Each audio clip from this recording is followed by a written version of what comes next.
Hello दोस्तों, नमस्कार। LP सरकारी जॉब चैनल पर आपका हार्दिक स्वागत और अभिनंदन करता हूं। आपको 70 में 70 नंबर दिलाने के संकल्प के साथ इस सेशन का शुरुआत कर रहा हूं। इसका पहला सेशन 80 प्रश्नों का आपके पास पहुंच गया है। दूसरे सेशन में 56 प्रश्न हैं। ये बहुविकल्पी प्रश्न ज़्यादा रखने का उद्देश्य है कि आप लघु उत्तरीय और दीर्घ उत्तरीय प्रश्नों को अच्छी तरह से सेट कर लें, अच्छी तरह से लिख सकें।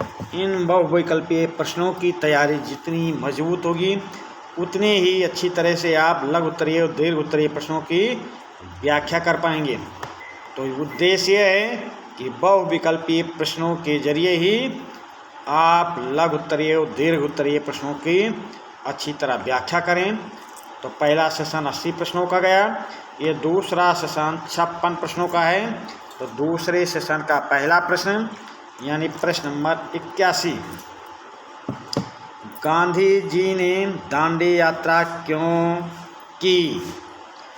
गांधी जी ने दांडी यात्रा क्यों की भाई? ऑप्शन ए, रॉलेट एक्ट के विरोध में। ऑप्शन बी, क्रिप्स प्रस्ताव के विरोध में।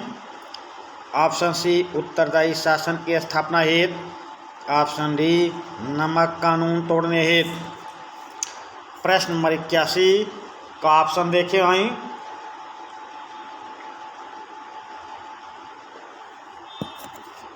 प्रश्न को अच्छी तरह पढ़ें और ऑप्शन को भी अच्छी तरह देखें, समझें और नोटबुक में लिखें। तो चलिए प्रश्न नंबर 81 का उत्तर आपको बताते हैं। गांधी जी ने दांडी यात्रा क्यों की? नमक कानून तोड़ने हेतु की थी। प्रश्न नंबर 81 का ऑप्शन डी सही उत्तर होगा। चलिए अगले प्रश्न पे आते हैं। प्रश्न number 82, poverty and un-British rule in India नामक पुस्तक के लेखक कौन थे? Poverty and un-British rule in India नामक पुस्तक के लेखक कौन थे? गोपाल कृष्ण गोखले थे, या लाला लाजपत राय थे, या महात्मा गांधी थे, या दादा भाई नौरोजी थे। प्रश्न number 82, poverty and un-British rule in India नामक पुस्तक के लेखक कौन थे? तो ये थे दादा भाई नौरोजी। ऑप्शन डी सही उत्तर होगा। अगले प्रश्न पे आ जाएं। प्रश्न नंबर 83, सविनय अवज्ञा आंदोलन का मुख्य केंद्र कहाँ था? सविनय अवज्ञा आंदोलन का मुख्य केंद्र कहाँ था, ये आपको बताना है। तो साबरमती आश्रम था, या पोरबंदर, या दांडी, या सूरत। यहाँ पे लिखने पे मिस्टेक हुई भाई, यहाँ पे लिखने में मिस्टेक हो गई है। ये दांडी है, दांडी, समझिए। तो प्रश्न नंबर 83, सविनय अवज्ञा आंदोलन का मुख्य केंद्र कहाँ था? साबरमती आश्रम, पोरबंदर, दांडी, या सूरत। तो सविनय अवज्ञा आंदोलन का मुख्य केंद्र कहाँ था? साबरमती आश्रम। ऑप्शन ए सही उत्तर होगा, साबरमती आश्रम। प्रश्न नंबर 84, गांधी जी के अतिरिक्त किसका जन्मदिन 2 अक्टूबर को मनाया जाता है? गांधी जी के अतिरिक्त किसका जन्मदिन 2 अक्टूबर को मनाया जाता है? इंदिरा गांधी का जन्मदिन, या लाल बहादुर शास्त्री का जन्मदिन, या गोविंद बल्लभ पंत का जन्मदिन या मोरारजी देसाई का जन्मदिन। प्रश्न नंबर 84, गांधी जी के अतिरिक्त किसका जन्मदिन 2 अक्टूबर को मनाया जाता है?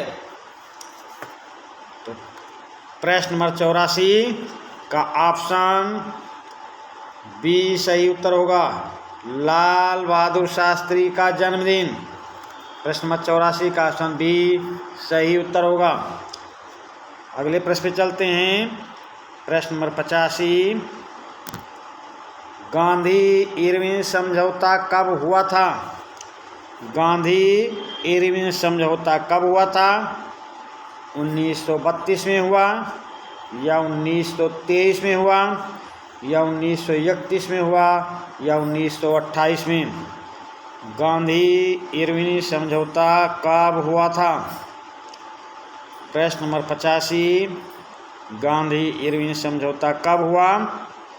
1932 में, 1923 में, 1931 में या 1928 में?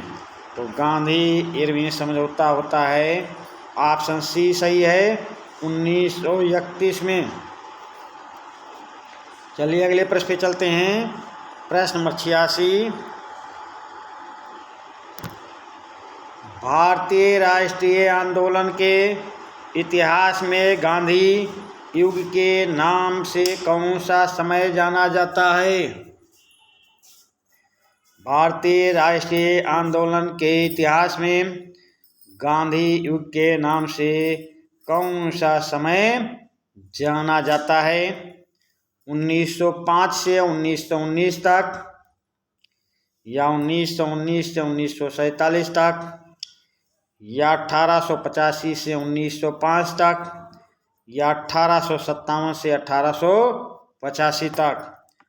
प्रश्न नंबर 86, भारतीय राष्ट्रीय आंदोलन के इतिहास में गांधी युग के नाम से कौन सा समय जाना जाता है?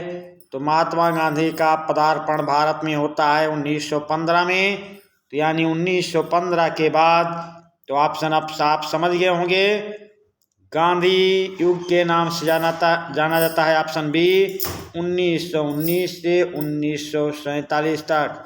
प्रश्न नंबर 86 का ऑप्शन बी सही उत्तर होगा। अगले प्रश्न पे आ जाएं। प्रश्न नंबर 87, प्रथम विश्व युद्ध के बाद ब्रिटेन और तुर्की के मध्य किस संधि से सुल्तान के सभी अधिकार छिन गए? प्रश्न नंबर 87, प्रथम विश्व युद्ध के बाद ब्रिटेन और तुर्की के मध्य किस संधि से सुल्तान के सभी अधिकार छिन गए? सीवर्स की संधि से या सूरत की संधि से या पुणे की संधि से या लाहौर की संधि से? प्रश्न नंबर 87, प्रथम विश्व युद्ध के बाद ब्रिटेन और तुर्की के मध्य किस संधि से सुल्तान के सभी अधिकार छिन गए? तो उस संधि का नाम है सीवर्स की संधि। प्रश्न नंबर 87 का ऑप्शन ए सही उत्तर होगा। अगले प्रश्न पे आ जाएं। प्रश्न नंबर 88, प्रश्न नंबर 88 पे आ जाएं। जलियांवाला बाग हत्याकांड के विरोध में नाइटहुड की उपाधि किसने वापस कर दी थी? प्रश्न नंबर 88, जलियांवाला बाग कांड के विरोध में नाइटहुड की उपाधि किसने वापस कर दी थी? महात्मा गांधी ने या रविन्द्रनाथ टैगोर ने या गोपाल कृष्ण गोखले ने या बाल गंगाधर तिलक ने? प्रश्न नंबर 88, जलियांवाला बाग हत्याकांड के विरोध में नाइटहुड की उपाधि किसने वापस कर दी थी? तो ये वापस करने वाले थे रविन्द्रनाथ टैगोर। प्रश्न नंबर 88 का ऑप्शन बी सही उत्तर होगा। अगले प्रश्न पे आ जाएं। प्रश्न नंबर 89, गोरखपुर जिले के चौरी चौरा नामक स्थान पर हिंसात्मक घटना कब हुई? गोरखपुर जिले के चौरी चौरा नामक स्थान पर हिंसात्मक घटना कब हुई? 5 फरवरी 1922 को, या 5 मार्च 1922 को, या 5 अप्रैल 1922 को, या 5 मई 1922 को।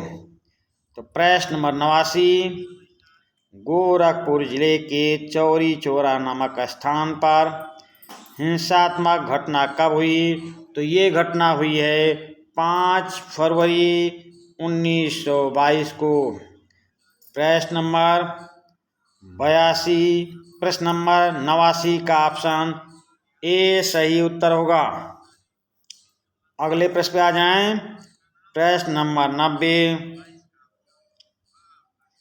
साइमन कमीशन ने अपनी रिपोर्ट कब प्रस्तुत की?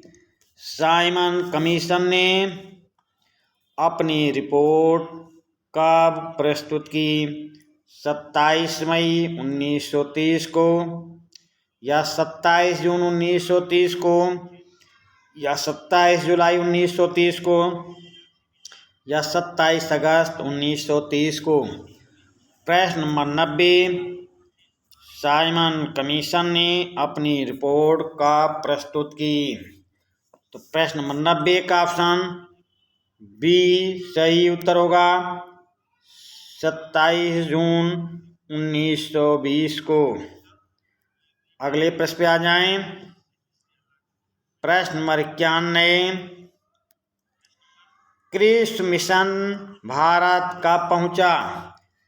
कृष्ण मिशन भारत कब पहुंचा है?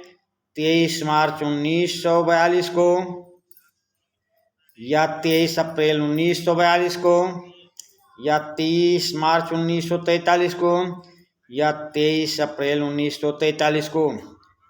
प्रश्न नंबर 91, कृष्ण मिशन भारत कब पहुंचा? तो ये भारत पहुंचता है 23 मार्च 1942 को।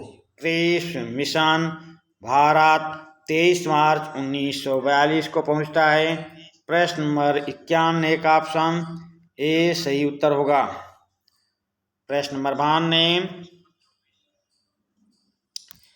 कांग्रेस कार्य समिति की इस बैठक में भारत छोड़ो आंदोलन का प्रस्ताव पारित किया गया? कांग्रेस कार्य समिति की किस बैठक में भारत छोड़ो आंदोलन का प्रस्ताव पारित किया गया? तो 14 जुलाई 1942 को वर्धा में, या 14 जुलाई 1942 को सूरत में, या 14 जुलाई 1942 को मुंबई में, या 14 जुलाई 1942 को कोलकाता में। प्रश्न नंबर 92, कांग्रेस कार्य समिति की किस बैठक में भारत छोड़ो आंदोलन का प्रस्ताव पारित किया गया? तो ये पारित किया गया है 14 जुलाई 1942 को वर्धा में। 14 जुलाई 1942 को वर्धा में। प्रश्न नंबर 92 का ऑप्शन ए सही उत्तर होगा। प्रश्न नंबर 93, गांधी इरविन समझौता कब और कहाँ हुआ? गांधी इरविन समझौता कब और कहाँ हुआ? ऑप्शन ए 5 मार्च 1931 को सूरत में, या 5 मार्च 1931 को बम्बई में, या 5 मार्च 1931 को दिल्ली में, या 5 मार्च 1931 को कोलकाता में। प्रश्न नंबर 93, गांधी इरविन समझौता कब और कहाँ हुआ? तो गांधी इरविन समझौता होता है भाई 5 मार्च 1931 को दिल्ली में। गांधी इरविन समझौता 5 मार्च 1931 को हुआ। अगले प्रश्न पे आ जाएं। प्रश्न नंबर 94, गांधी अंबेडकर समझौता कहाँ हुआ था? गांधी अंबेडकर समझौता कहाँ हुआ था? 26 सितंबर 1932 को पूना में, 20 सितंबर 1932 को पूना में, 26 अगस्त 1932 को पुणे में, 20 अगस्त 1932 को पूना में। प्रश्न नंबर 94, गांधी अंबेडकर समझौता कब कहाँ हुआ था? प्रश्न नंबर 94, तो गांधी अंबेडकर समझौता हुआ था 26 सितंबर 1932 को पूना में। 26 सितंबर 1932 को पूना में। प्रश्न नंबर 94 का ऑप्शन ए सही उत्तर होगा। अगले प्रश्न पे आ जाएं। प्रश्न नंबर 95, गांधी जी ने कम्युनल अवार्ड के विरुद्ध ऐतिहासिक आमरण अनशन कब प्रारंभ किया? प्रश्न नंबर 95, गांधी जी ने कम्युनल अवार्ड के विरुद्ध ऐतिहासिक आमरण अनशन कब प्रारंभ किया?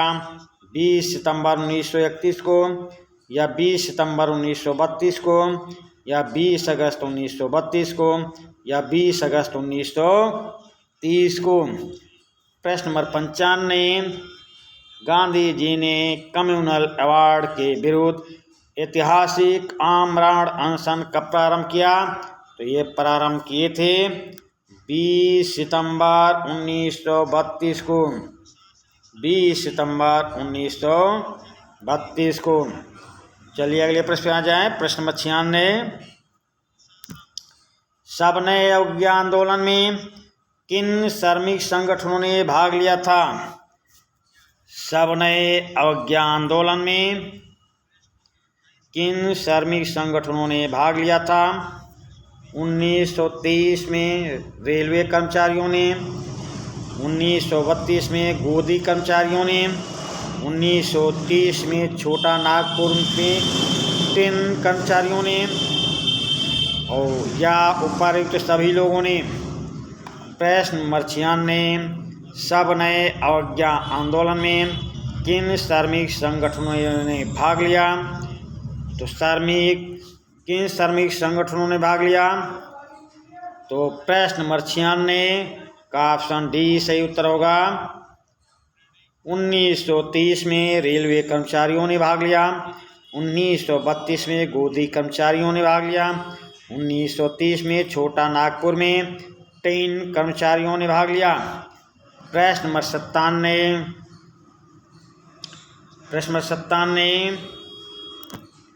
डॉक्टर भीमराव अंबेडकर ने दलितों की दलित वर्ग एसोसिएशन की स्थापना कब की?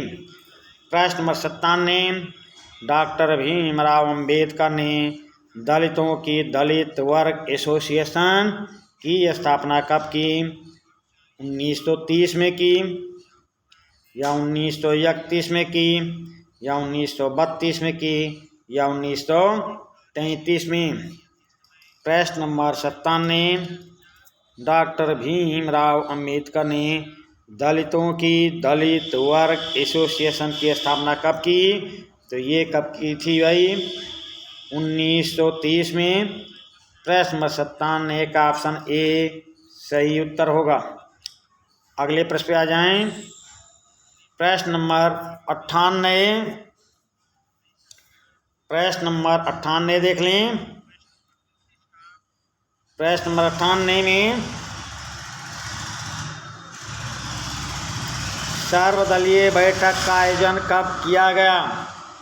सर्वदलीय बैठक का आयोजन कब किया गया? 1926 में, 1927 में, 1928 में, या 1929 में। सर्वदलीय बैठक का आयोजन कब किया गया? प्रश्न नंबर 98, सर्वदलीय बैठक का आयोजन कब किया गया? तो ये किया गया था 1928 में। प्रश्न नंबर 98 का ऑप्शन सी सही उत्तर होगा।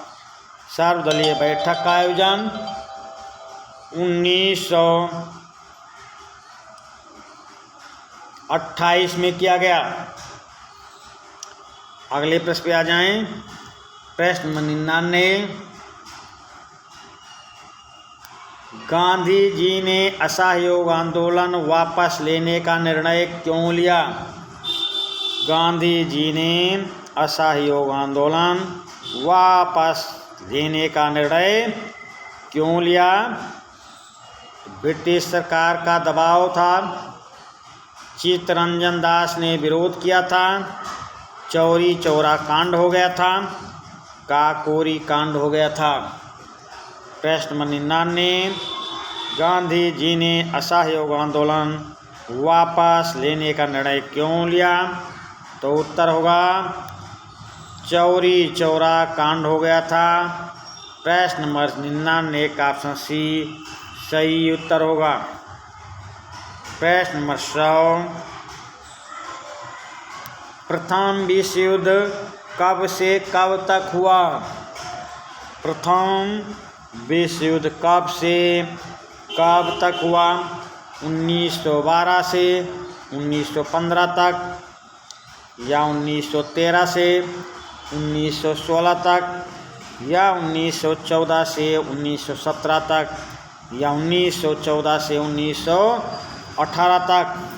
प्रश्न नंबर 100, प्रथम विश्व युद्ध का कब से कब तक हुआ?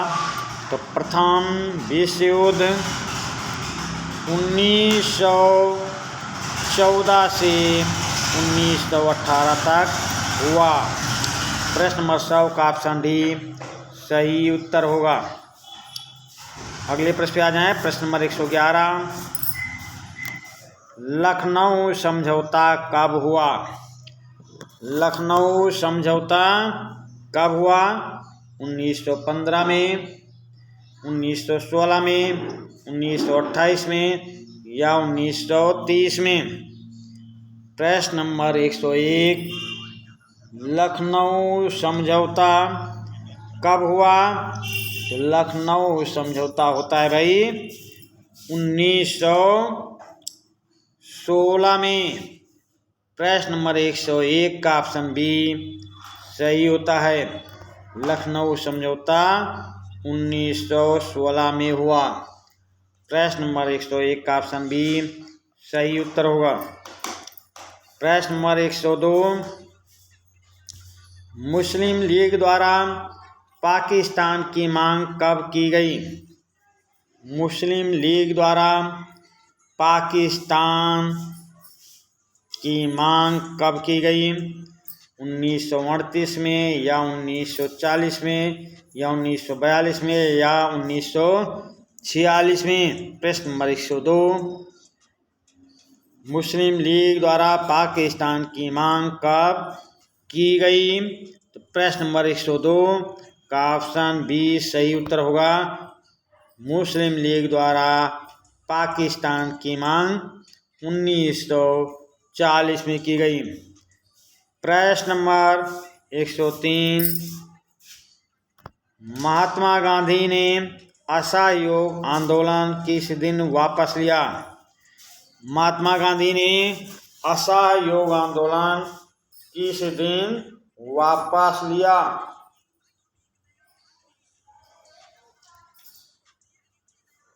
चलिए भाई ऑप्शन देखते हैं। 12 फरवरी 1922 को, 14 फरवरी 1922 को, 12 फरवरी 1923 को, या 14 फरवरी 1923 को। प्रश्न नंबर 103, महात्मा गांधी ने असहयोग आंदोलन किस दिन वापस लिया? तो ये वापस लिए थे 12 फरवरी 1922 को। प्रश्न नंबर 103, महात्मा गांधी ने असहयोग आंदोलन किस दिन वापस लिया? तो ये वापस लिया था 12 फरवरी 1922 को। प्रश्न नंबर 103 का ऑप्शन ए सही उत्तर होगा। अगले प्रश्न पे आ जाएं। प्रश्न नंबर 104, गुजरात के खेड़ा जिले में गांधी जी के द्वारा सत्याग्रह आंदोलन का आरंभ क्यों किया गया? गुजरात के खेड़ा जिले में गांधी जी के द्वारा सत्याग्रह आंदोलन का आरंभ क्यों किया गया?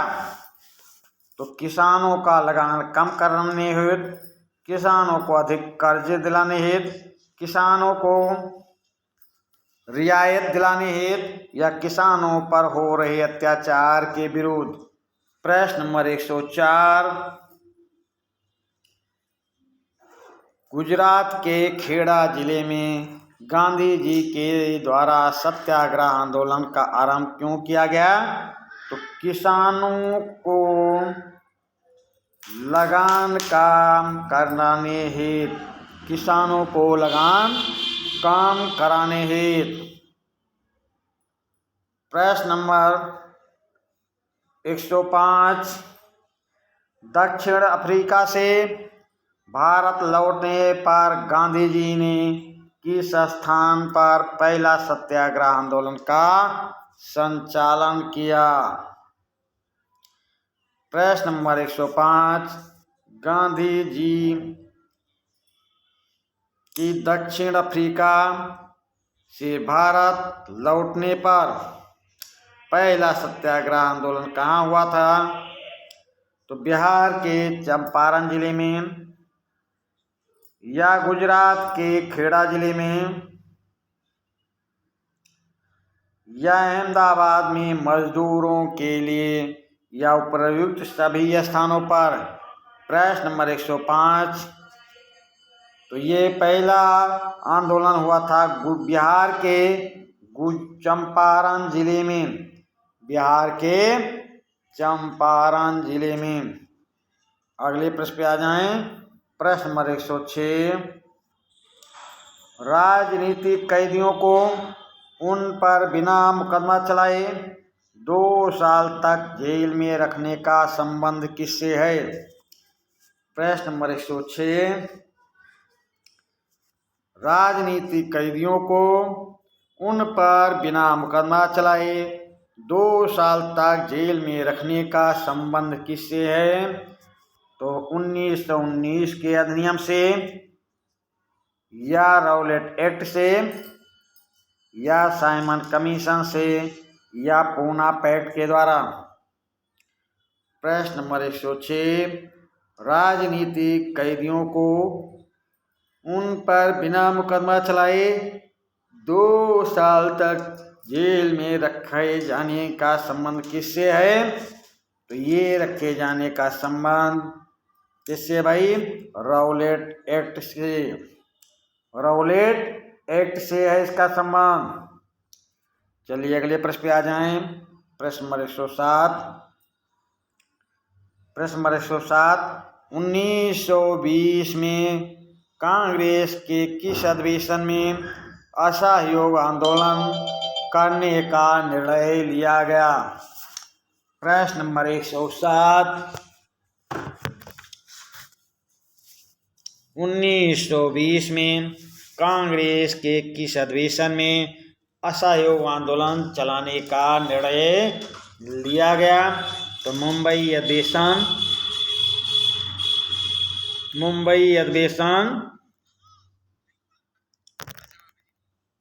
मुंबई अधिवेशन में, लाहौर अधिवेशन में, मद्रास अधिवेशन में और नागपुर अधिवेशन में। प्रश्न नंबर 109, प्रश्न नंबर 109,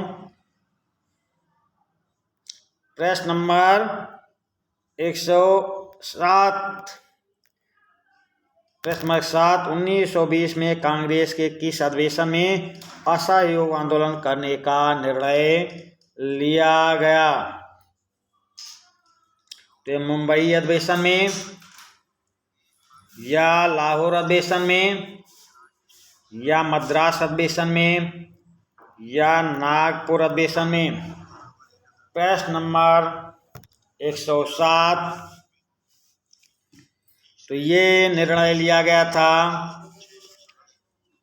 नागपुर अधिवेशन में, नागपुर अधिवेशन में। प्रश्न नंबर 107 का ऑप्शन डी सही उत्तर होगा। अगले प्रश्न पे आ जाएं। प्रश्न नंबर 108। पूना पैक्ट किन दो नेताओं के बीच हुआ? पूना पैक्ट किन दो नेताओं के बीच हुआ? गांधी जी और अंबेडकर के बीच, गांधी जी और जवाहरलाल नेहरू के बीच, गांधी जी और सरदार वल्लभ भाई पटेल के बीच, या ऑप्शन डी जवाहरलाल नेहरू और सुभाष चंद्र बोस के बीच? प्रश्न नंबर 108। पूना पैक्ट किन दो नेताओं के बीच हुआ? तो ये हुआ था गांधी जी और अंबेडकर के बीच, यानी प्रश्न नंबर 108 का ऑप्शन ए सही उत्तर होगा। चलिए अगले प्रश्न पे चलते हैं। प्रश्न नंबर 109। अवध किसान सभा का गठन किसके नेतृत्व में हुआ? अवध किसान सभा का गठन किसके नेतृत्व में हुआ? तो गांधी जी और बाबा रामचंद्र के नेतृत्व में, या जवाहरलाल नेहरू और बाबा रामचंद्र के नेतृत्व में, या गांधी जी और सीताराम अल्लूरी के निर्देशन में, या सरदार वल्लभ भाई पटेल और बाबा रामचंद्र के निर्देशन में? प्रश्न नंबर 109। अवध किसान सभा का गठन किसके नेतृत्व में हुआ? तो ये हुआ था जवाहरलाल नेहरू और बाबा रामचंद्र देव की अध्यक्षता में का गठन, अवध किसान सभा का गठन या अवध किसान सभा की अध्यक्षता किसके नेतृत्व में हुआ? तो जवाहरलाल नेहरू और बाबा रामचंद्र जी के नेतृत्व में। अगले प्रश्न पे आ जाएं। प्रश्न नंबर 110। मजदूरों को इंग्लैंड इमिग्रेशन एक्ट के तहत बिना मुकदमा, बिना अनुमति के बाहर जाने की इजाज़त नहीं है। प्रश्न नंबर 109। मजदूरों को इंग्लैंड इमिग्रेशन एक्ट के तहत बिना अनुमति के बाहर जाने की इजाज़त नहीं थी। तो खेतों से, कारखानों से, गोदामों से, या बागानों से? प्रश्न नंबर 105 का ऑप्शन ए सही उत्तर होगा, खेतों से। अगले प्रश्न पे आ जाएं। प्रश्न नंबर 106। प्रश्न नंबर 106। भावी विधायन संप्रभाव में, भावी विधायन जनसभाओं में प्रतिनिधित्व को लेकर किसने मतभेद किया था? प्रश्न नंबर 111। कांग्रेस और भावी विधानसभाओं के प्रतिनिधित्व के संबंध में को लेकर मतभेद किया। प्रश्न नंबर 11। भावी किसान सभाओं में प्रतिनिधित्व को लेकर किसने मतभेद किया? तो ये कांग्रेस और स्वराज पार्टी में मतभेद था, कांग्रेस और स्वराज पार्टी में मतभेद था। चलिए प्रश्न नंबर 12 की ओर चलते हैं। प्रश्न नंबर 12। लाहौर अधिवेशन में किसकी मांग की गई? लाहौर अधिवेशन में किसकी मांग की गई? तो किसानों का लगान माफ करने की, किसानों का लगान माफ करने की, या बागानों के मजदूरों को मुक्ति करने की, या 1919 ईस्वी के अधिनियम में परिवर्तन की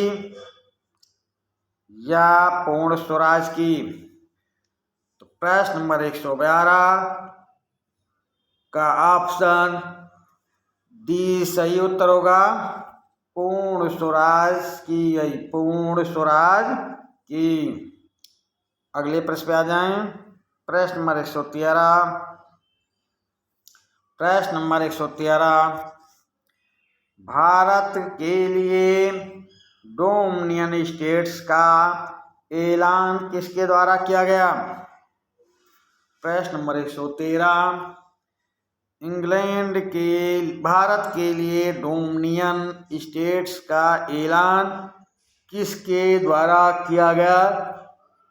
प्रश्न नंबर 113, ये किया गया था लॉर्ड रिपन के द्वारा।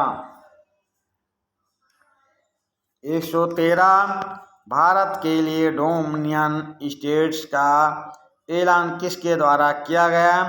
तो लॉर्ड रिपन। और किसके द्वारा डोमिनियन स्टेट्स का ऐलान किया गया? प्रश्न नंबर 113, भारत के लिए डोमिनियन स्टेट्स का ऐलान किसके द्वारा किया गया? लॉर्ड इरविन द्वारा। प्रश्न नंबर 113 का ऑप्शन बी सही उत्तर होगा, लॉर्ड इरविन द्वारा। अगले प्रश्न पे आ जाएं। प्रश्न नंबर 114, 1919 को महात्मा गांधी द्वारा लॉर्ड डफरिन को लिखे गए पत्र में उनकी 11 मांगों में से कौन सी मांग प्रमुख थी? प्रश्न नंबर 114, 1930 को महात्मा गांधी द्वारा लॉर्ड इरविन को लिखे गए पत्र में उनकी 11 भागों में से कौन सी मांग प्रमुख थी? नमक कानून, नमक कर की समाप्ति, पूर्ण स्वराज की समाप्ति, व्यापार कर समाप्त करने की, भाषण की स्वतंत्रता। प्रश्न नंबर 1930, महात्मा गांधी द्वारा लॉर्ड इरविन को लिखे पत्र में उनके 11 मांगों में कौन सी मांग प्रमुख थी? नमक कर को समाप्त करने की, पूर्ण स्वराज की, व्यापार कर समाप्त करने की, भाषण की स्वतंत्रता की। तो ये है नमक कर को समाप्त करने की। प्रश्न नंबर 114 का ऑप्शन ए सही उत्तर होगा। प्रश्न नंबर 115, सविनय अवज्ञा आंदोलन की शुरुआत किस महत्वपूर्ण घटना के साथ हुई? प्रश्न नंबर 115, सविनय अवज्ञा आंदोलन की शुरुआत किस महत्वपूर्ण घटना के साथ की गई?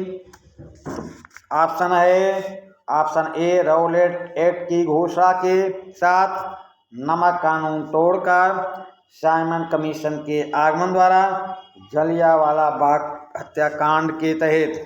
प्रश्न नंबर 112, सविनय अवज्ञा आंदोलन की शुरुआत किस महत्वपूर्ण घटना के साथ की गई? तो ये की गई थी नमक कानून तोड़कर। ऑप्शन बी सही उत्तर होगा, नमक कानून तोड़कर।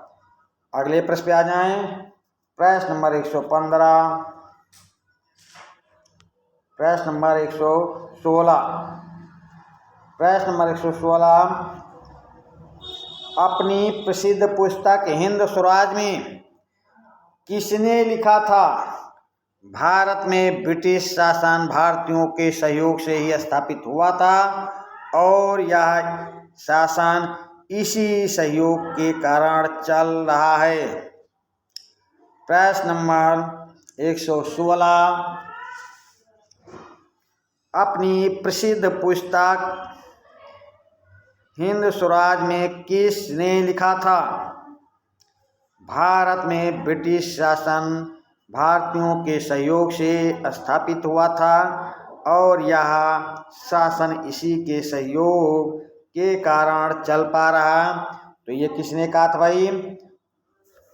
पंडित जवाहरलाल नेहरू ने कहा था, या गोपाल कृष्ण गोखले ने कहा था, या लाला लाजपत राय ने कहा, या महात्मा गांधी ने कहा था?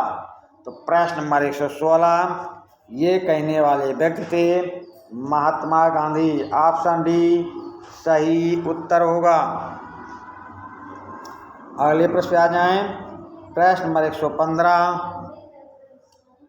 प्रदर्शन अथवा विरोध का ऐसा रास्ता जिसमें लोग किसी दुकान, फैक्ट्री या आप इसके अंदर जाने का रास्ता रोक लेते हैं, क्या कहलाता है? प्रदर्शन अथवा विरोध का ऐसा रास्ता जिसमें लोग किसी दुकान, फैक्ट्री या आप इसके अंदर जाने का रास्ता रोक लेते हैं, क्या कहलाता है? ऑप्शन ए सत्याग्रह, या असहयोग, या पिकेटिंग, या आंदोलन। तो ये कहलाता है पिकेटिंग। पिकेटिंग। प्रश्न नंबर 117 का ऑप्शन सी सही उत्तर होगा। प्रश्न नंबर 118, अस्पृश्यता को समाप्त किए बिना 100 साल तक भी स्वराज की स्थापना नहीं की जा सकती, किसने कहा? अस्पृश्यता को समाप्त किए बिना 100 साल तक भी स्वराज की स्थापना नहीं की जा सकती है। चलिए भाई, तो प्रश्न नंबर 118, अस्पृश्यता को समाप्त किए बिना 100 साल तक भी स्वराज की स्थापना नहीं की जा सकती है, ये किसने कही थी? महात्मा गांधी ने, या लाला लाजपत राय ने, या भीमराव अंबेडकर ने, या जवाहरलाल नेहरू ने? प्रश्न नंबर 118, तो ये कहने वाले थे महान आत्मा महात्मा गांधी। प्रश्न नंबर 118 का ऑप्शन ए सही उत्तर होगा। अगले प्रश्न पे आ जाएं। प्रश्न नंबर 119, गिरमिटिया मजदूर किन्हें कहा जाता था? गिरमिटिया मजदूर किन्हें कहा जाता था? बंधुआ मजदूरों को, खेतों में काम करने वाले मजदूरों को, कोयला खदानों के मजदूरों को, या खानों में काम करने वाले को? प्रश्न नंबर 119, गिरमिटिया मजदूर किन्हें कहा जाता था? तो बंधुआ मजदूरों को, खेतों में काम करने वाले मजदूरों को, कोयला खदानों के मजदूरों को, या खानों में काम करने वाले मजदूरों को? तो प्रश्न नंबर 119 का ऑप्शन ए सही उत्तर होगा, बंधुआ मजदूरों को। प्रश्न नंबर 119 का ऑप्शन ए सही उत्तर होगा। प्रश्न नंबर 120, गांधी जी द्वारा 1921 ईस्वी में बनाए गए स्वराज ध्वज के बीच में कौन सा प्रतीक बनाया गया था? ये प्रतीक नहीं है, प्रतीक है भाई, प्रतीक है, ये प्रतीक है। गांधी जी द्वारा 1921 ईस्वी में बनाए गए स्वराज ध्वज के बीच में। प्रश्न नंबर 120 फिर से सुन लें। गांधी जी द्वारा 1921 ईस्वी में बनाए गए स्वराज ध्वज के बीच में कौन सा प्रतीक बनाया गया था?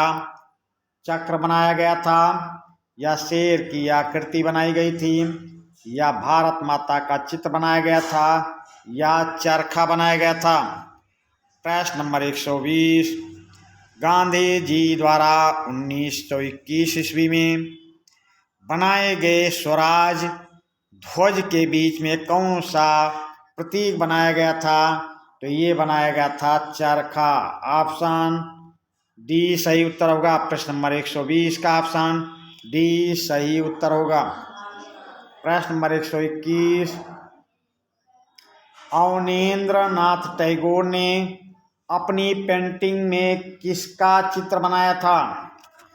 अवनींद्र नाथ टैगोर ने अपनी पेंटिंग में किसका चित्र बनाया था?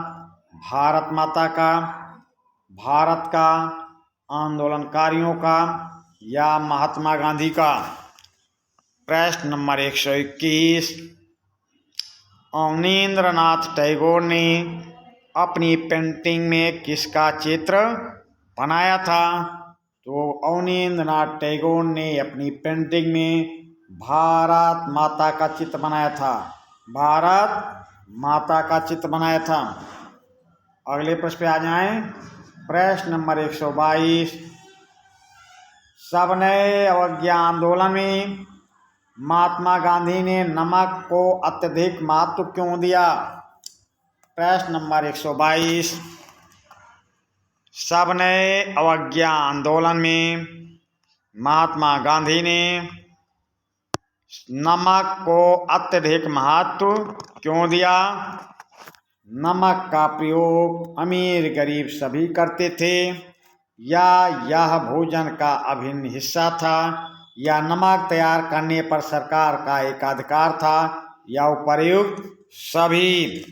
तो प्रश्न नंबर 122, सविनय अवज्ञा आंदोलन में महात्मा गांधी ने नमक को अत्यधिक क्यों महत्व दिया? क्योंकि नमक का प्रयोग अमीर गरीब सभी करते थे। प्रश्न नंबर 122 का ऑप्शन ए सही उत्तर होगा। अगले प्रश्न पे आ जाए। प्रश्न नंबर 123, करो या मरो का नारा किसका था? करो या मरो का नारा किसका था? महात्मा गांधी का, भगत सिंह का, चंद्रशेखर आजाद का या सुभाष चंद्र बोस का? प्रश्न नंबर 123, करो या मरो का नारा किसका था? तो भारत छोड़ो आंदोलन के तहत करो या मरो का नारा दिया था महात्मा गांधी ने। प्रश्न नंबर 123 का ऑप्शन ए सही उत्तर होगा। अगले प्रश्न पे आ जाएं। प्रश्न नंबर 124, असहयोग आंदोलन का मुख्य कारण क्या था? असहयोग आंदोलन का मुख्य कारण क्या था? रॉलेट एक्ट, प्रथम विश्व युद्ध, द्वितीय विश्व युद्ध, खिलाफत आंदोलन? प्रश्न नंबर 124, असहयोग आंदोलन का मुख्य कारण क्या था? रॉलेट एक्ट, प्रथम विश्व युद्ध, द्वितीय विश्व युद्ध, खिलाफत आंदोलन? तो असहयोग आंदोलन का मुख्य कारण था रॉलेट एक्ट।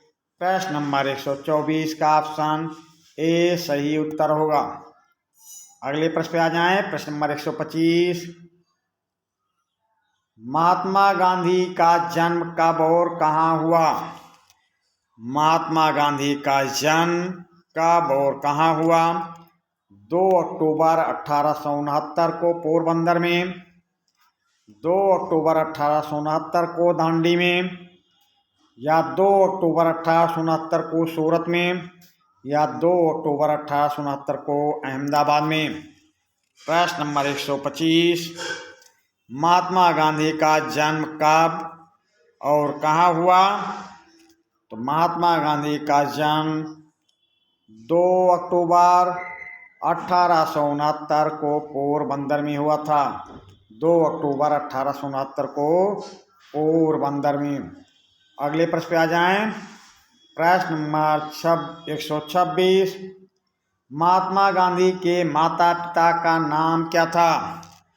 महात्मा गांधी के माता पिता का नाम क्या था? करमचंद और कस्तूरबा गांधी, या मणिलाल और पुतलीबाई, या करमचंद और पुतलीबाई, या मणिलाल और कस्तूरबा? तो यहाँ पे आप समझ लें, महात्मा गांधी के माता का नाम पुतलीबाई था। महात्मा गांधी की माता का नाम पुतलीबाई, पुतलीबाई।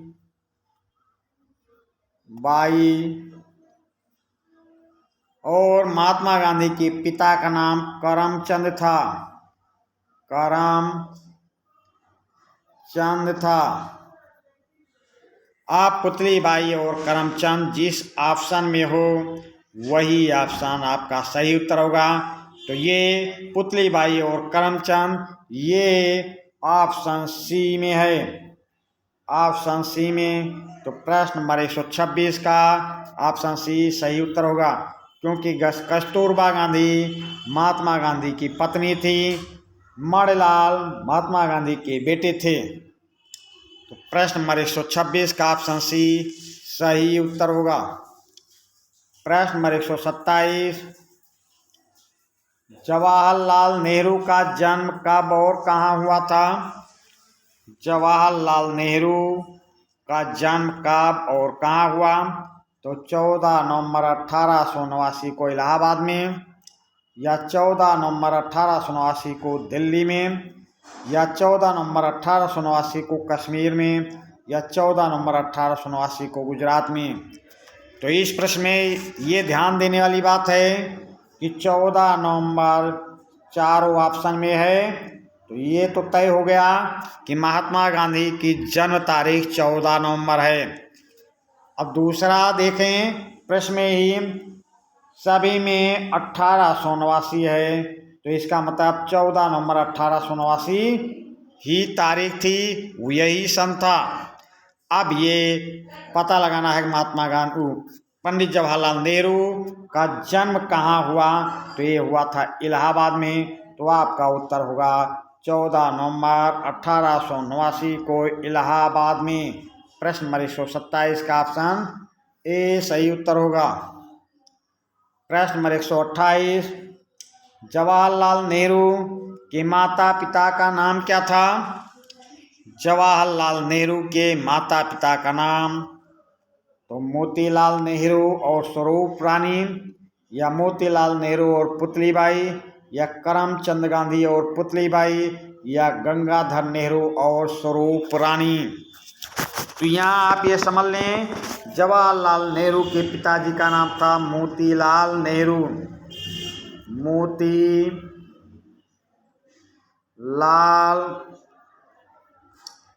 नेहरू, और माँ का नाम था स्वरूप रानी, स्वरूप रानी। समझ गए? तो आप ये देख लें कि ये किस ऑप्शन में है। तो ऑप्शन ए मोतीलाल नेहरू और स्वरूप रानी, यानी प्रश्न नंबर 128 का ऑप्शन ए सही उत्तर होगा। पहले के क्वेश्चन में बताया था करमचंद गांधी और पुतलीबाई महात्मा गांधी के माता पिता थे, गंगाधर नेहरू मोतीलाल नेहरू के पिताजी थे। पूछा जा रहा जवाहरलाल नेहरू के पिताजी, स्वरूप रानी नेहरू की माताजी थी। तो प्रश्न नंबर 128 के अकॉर्डिंग जवाहरलाल नेहरू के माता पिता का नाम क्या था? तो जवाहरलाल नेहरू के माता पिता का नाम था मोतीलाल नेहरू और स्वरूप रानी। चलिए अगले प्रश्न पे आते हैं। प्रश्न नंबर 129, जवाहरलाल नेहरू के गुरु का नाम क्या था? प्रश्न नंबर 129, जवाहरलाल के गुरु का नाम महात्मा गांधी था, या सुभाष चंद्र बोस था, या बाल गंगाधर तिलक था, या गोपाल कृष्ण गोखले थे। प्रश्न नंबर 129, जवाहरलाल नेहरू के गुरु का नाम क्या था? महात्मा गांधी, सुभाष चंद्र बोस, बाल गंगाधर तिलक, या गोपाल कृष्ण गोखले। तो जवाहरलाल नेहरू के गुरु का नाम था गोपाल कृष्ण गोखले। प्रश्न नंबर 129 का ऑप्शन डी सही उत्तर होगा। अगले प्रश्न पे आ जाएं। प्रश्न नंबर 130, सुभाष चंद्र बोस का जन्म कब और कहाँ हुआ? सुभाष चंद्र बोस का जन्म कब और कहाँ हुआ?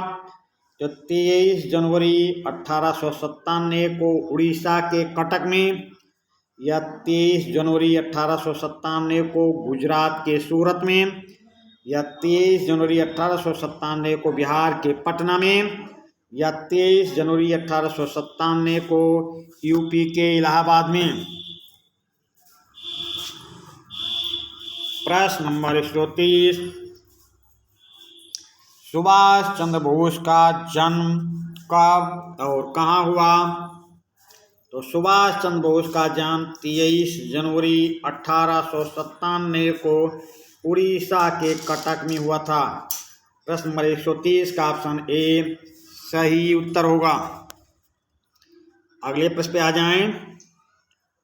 प्रश्न नंबर 131, सुभाष चंद्र बोस के गुरु का नाम क्या था? प्रश्न नंबर 31,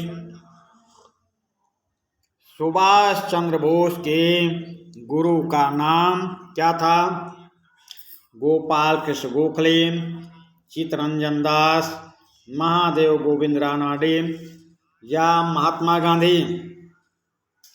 तो प्रश्न नंबर 131, सुभाष चंद्र बोस के गुरु का नाम था चित्तरंजन दास। प्रश्न नंबर 131 का ऑप्शन बी सही उत्तर होगा।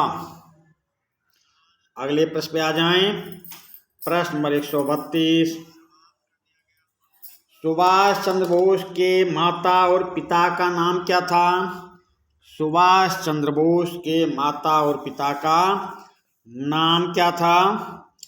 जानकीनाथ बोस और प्रभावती, करमचंद्र और पुतलीबाई, मोतीलाल नेहरू और स्वरूपरानी, गांधी और कस्तूरबा? प्रश्न नंबर 132, सुभाष चंद्र बोस के माता पिता का नाम क्या था? तो सुभाष चंद्र बोस के माता पिता का नाम था जानकीनाथ बोस और प्रभावती। प्रश्न नंबर 132 का ऑप्शन ए सही उत्तर होगा। प्रश्न नंबर 133, तिलक का जन्म कब और कहाँ हुआ? बाल गंगाधर तिलक का जन्म कब और कहाँ हुआ था? 13 जुलाई 1866 को महाराष्ट्र में, 13 जुलाई 1866 को उड़ीसा में, 13 जुलाई 1866 को मध्य प्रदेश में, 13 जुलाई 1866 को उत्तर प्रदेश में। प्रश्न नंबर 133, तिलक का जन्म कब और कहाँ हुआ? तो तिलक का जन्म हुआ था 13 जुलाई 1866 को महाराष्ट्र में। प्रश्न नंबर 133 का ऑप्शन ए सही उत्तर होगा। चलिए अगले प्रश्न पर आते हैं। प्रश्न नंबर 134, तिलक के पिता और माता का नाम क्या था? तिलक के पिता और माता का नाम क्या था? गंगाधर रामचंद्र तिलक और पार्वती बाई गंगाधर। ये भाई नहीं है, ये भाई है। फिर चित्तरंजन दास और पार्वती बाई गंगाधर, या गंगाधर रामचंद्र तिलक और कस्तूरबा गांधी, या मणिलाल गांधी और पार्वती बाई गंगाधर? प्रश्न नंबर 134, तिलक के पिता और माता का नाम क्या था? तो तिलक के पिता और माता का नाम, तो पिता थे गंगाधर रामचंद्र तिलक और माँ थी पार्वती बाई गंगाधर, पार्वती बाई गंगाधर। प्रश्न नंबर 134 का ऑप्शन ए सही उत्तर होगा। प्रश्न नंबर 135, गोपाल कृष्ण गोखले का जन्म कब और कहाँ हुआ था? गोपाल कृष्ण गोखले का जन्म कब और कहाँ हुआ? 9 मई 1866 को महाराष्ट्र में, या 9 मई 1866 दिल्ली में, या 9 मई 1866 उत्तर प्रदेश में, या 9 मई 1866 पश्चिम बंगाल में। प्रश्न नंबर 135, गोपाल कृष्ण गोखले का जन्म कब और कहाँ हुआ था? तो प्रश्न नंबर 135 का ऑप्शन ए सही उत्तर होगा। 9 मई 1866 को महाराष्ट्र में हुआ था। प्रश्न नंबर 135 का ऑप्शन ए सही उत्तर होगा। प्रश्न नंबर 136, तिलक के गुरु का नाम क्या था?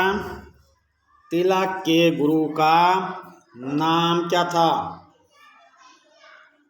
गुरु सहजानंद, या गुरु बिरजानंद, या गुरु दयानंद सरस्वती, या गुरु स्वामी विवेकानंद। तिलक के गुरु का नाम क्या था? प्रश्न नंबर 136, तिलक के गुरु का क्या नाम था? तो ऑप्शन डी सही उत्तर होगा, गुरु स्वामी विवेकानंद। प्रश्न नंबर 136 का ऑप्शन डी सही उत्तर होगा। तो चलिए, ये पाठ 2 से दूसरा सेशन है बहुविकल्पी प्रश्नों का। पहले सेशन में 80 प्रश्न आपके पास भेजा हूँ, दूसरे सेशन में 56 प्रश्न, यानी 136 प्रश्न आपके पास बहुविकल्पी पहुँच चुके हैं। इसके बाद अब लघु उत्तरीय और दीर्घ उत्तरीय प्रश्न जाएंगे तीसरे सेशन में। तो इन बहुविकल्पी प्रश्न जो ज़्यादा रखे गए हैं, इसका एकमात्र उद्देश्य कि आप लघु प्रश्नों को और दीर्घ प्रश्नों को सही तरीके से हल कर सकें। तो चलिए, ये बहुविकल्पी प्रश्न आपको पसंद आए होंगे। इसी के साथ हम इस सेशन का समापन करते हैं। धन्यवाद।